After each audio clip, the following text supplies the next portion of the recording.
भारतीय विद्यार्थी परिषद का 66वां राष्ट्रीय अधिवेशन अनेक कारणों से अभूतपूर्व रहा। 2907 स्थानों के पर 1 लाख से भी अधिक गांवों, कस्बों तथा महानगरों में शिक्षकों व विद्यार्थियों ने प्रत्यक्ष व अप्रत्यक्ष माध्यमों से अधिवेशन में सहभागिता की, जिसको लेकर आज एक प्रेस कॉन्फ्रेंस भी आयोजित की गई। जी, आज जो प्रेस हुआ था उसका क्या मैन उद्देश्य है, आगे क्या प्लानिंग रहेगी आपके विद्यार्थियों के लिए? नमस्ते। सर्वप्रथम इस आगरा की नगरी में पहली बार आगमन पर जो स्वागत हुआ और उसको कवर करने के लिए जो प्रेस वार्ता के उपलक्ष्य में आप सभी पत्रकार बंधु आए हैं, पहले तो आप सभी लोग धन्यवाद के पात्र हैं। आपको धन्यवाद देता हूं। अभी हाल ही में पिछले महीने गई अपनी 25-26 दिसंबर को अभाविप का 66वां राष्ट्रीय अधिवेशन विशिष्ट परिस्थितियों में डॉक्टर हेगड़ेवार स्मृति मंदिर समिति रेशम बाग नागपुर में संपन्न हुआ। वैसे तो कोरोना की परिस्थिति ढलते ही विद्यार्थी परिषद ने अपना स्वरूप ढाला और जिस तरह से तालाबंदी खुली उसके बाद वापस कैसे छात्रों के बीच जाया जाए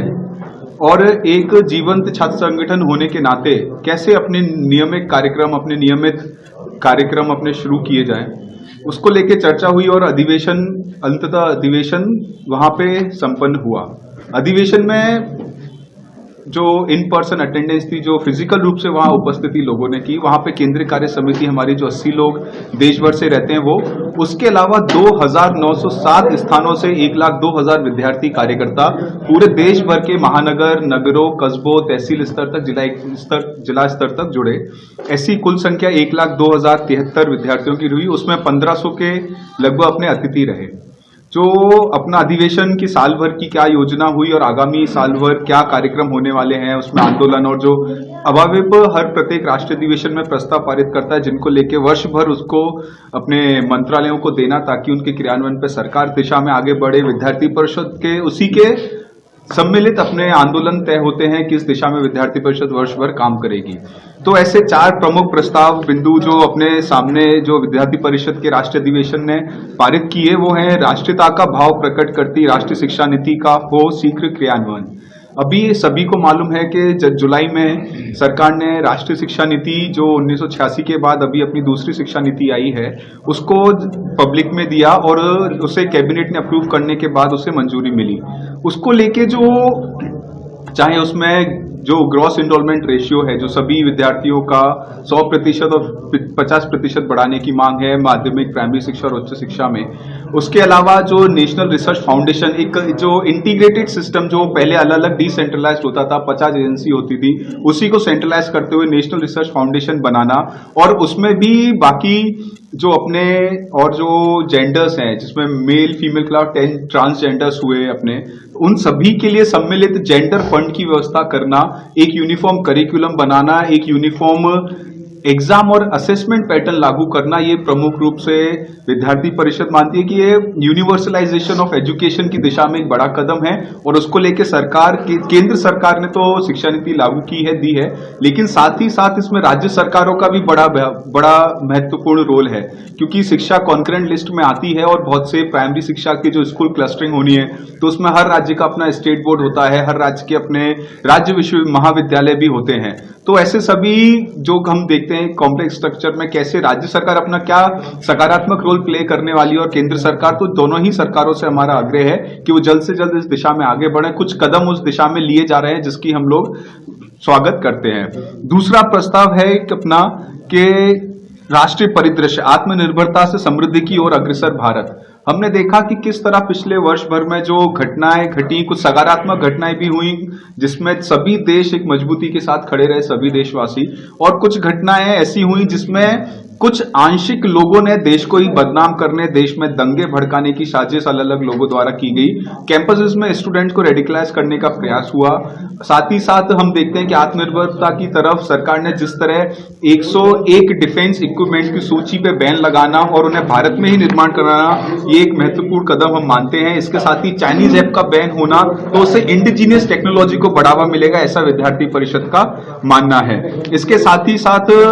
एक और प्रस्ताव जो महत्वपूर्ण विद्यार्थी परिषद मानती है कि विशिष्ट संस्कृति व जीवन पद्धति के द्वारा कोरोना महामारी से विजय पाता भारत। हम सभी ने देखा कि जैसे जैसे कोरोना की शुरुआत होती गई, किस तरह से भारतीय जीवन पद्धति नमस्कार से लेके अभिवादन का जो हाथ मिला के गले मिलके करते थे वो नमस्कार पे आ जाना, उसके बाद आयुर्वेद में जाके अपना जो इम्यूनिटी है उसे बूस्ट करना, योगा का अपनाना, अपने जो मसाले हैं हल्दी टर्मरिक जो उसकी इम्यूनिटी पावर है उसके लिए यूज होना, इसके साथ काढ़े का प्रयोग हमने देखा बहुत बड़ी मात्रा में देश भर में हुआ। तो जो एक भारतीय जीवन पद्धति विद्यार्थी परिषद लंबे समय से बोलती आ रही है, जो हमारी धरोहर है, जो हमें प्रकृति से मिली है, उस जीवन पद्धति की ओर और जो अपनापन, बाकी की दूसरे लोगों के साथ कैसे मिलके रहना, समरसता का भाव जब देश में संकट आया, किस तरह से देशवासी एक दूसरे के साथ खड़े हुए और सभी की मदद के लिए राशन देना, चाहे लोगों को उनके किराए के लिए पैसे देना, बहुत बड़े स्तर पे लोगों ने एक दूसरे की मदद की। तो हम देखते हैं कि जहां दूसरे और बाकी देश अपने अधिकारों के लिए बहुत से नागरिकों में झगड़े भी हुए, अलग अलग प्रोटेस्ट भी हुए, लेकिन यहाँ पे भारतवासियों ने अपने धैर्य का परिचय देते हुए भारतीय संस्कृति के पूरक के नाते हमने जिस तरह से कोरोना से लड़ाई जीती, वो बहुत ही कहा जाए तो एक सकारात्मक दिशा में एक बहुत ही मजबूत हमारी संस्कृति को स्थापित करने जैसा है। इसके अलावा एक चौथा प्रस्ताव अपना है आत्मनिर्भर भारत हो गया, राष्ट्रीय परिदृश्य का मैंने बताया, राष्ट्रीय शिक्षा नीति नहीं है ना, प्रदर्शन हो रहा है कोई जी देखिए वो जो आपने विषय बोला, देश की बात कर रहे हैं, जी देखिए लोकल मुद्दे हैं, जो डिग्री नहीं मिल रही बच्चों को, उस पर आप क्या बोल रहे हैं? देखिए जी, विद्यालय द्वारा छात्रों का जो भविष्य चौपट हो रहा है, उसको डिग्री नहीं मिलती, मार्कशीट नहीं मिलती। एक मैं बोल लूँ आप लोग का हो गया। अभी देखिए भाई साहब, हमारा राष्ट्रीय अधिवेशन था, राष्ट्रीय अधिवेशन के निमित्त ही पूरे देश भर में क्या माहौल है उसको ध्यान देते हुए हम प्रस्ताव पारित करते हैं। जो अपने प्रांत हैं, प्रांतों को पूरा स्वतंत्रता और पूर्ण अधिकार है अपनी लोकल परिस्थितियों के हिसाब से उसमें आंदोलन करना, और जैसे अभी देखा जाए एकेडमिक बैंक ऑफ क्रेडिट, शायद आपको ध्यान ना हो, राष्ट्रीय शिक्षा नीति में लागू करने का एक बहुत बड़ा कदम है। उसके लिए अलग अलग विश्वविद्यालय भागने की जरूरत नहीं होगी, डिजिटल लॉकर की तरह सभी को उनकी डिग्री मिलेगी। ये व्यवस्था जो लागू होनी है, अभी बाकी देश भर में भी आंदोलन विद्यार्थी परिषद कर रही है, आगरा में भी ऑनलाइन व्यवस्था हुई है उस आगरा विश्वविद्यालय में, और बाकी विश्वविद्यालयों में भी, ताकि जितना ज्यादा विश्वविद्यालय विद्यार्थी केंद्रित हो, विद्यार्थी को जितनी ज्यादा सुविधाएं मिले उसके लिए प्रयासरत विद्यार्थी परिषद रहेगी। और आगामी आंदोलन की दिशा में भी हमारे बहुत सारे हमने आंदोलन भी तय किए हैं कि जो कोरोना काल में शुल्क वृद्धि हुई उसके खिलाफ जो विद्यार्थियों और से किसानों से जुड़े हैं जी, किसानों का इतना बड़ा आंदोलन चल रहा है। परिषद मानती है कि जो सरकार ने कानून पास किए वो किसानों के हित में है, किसानों की जेन्युइन समस्या है उनका समर्थन करते हैं, लेकिन उसमें जो अराजकता आ रही है, जो देश विरोधी तत्व उसमें आ रहे हैं, उसका विद्यार्थी परिषद बिल्कुल भी समर्थन नहीं करती।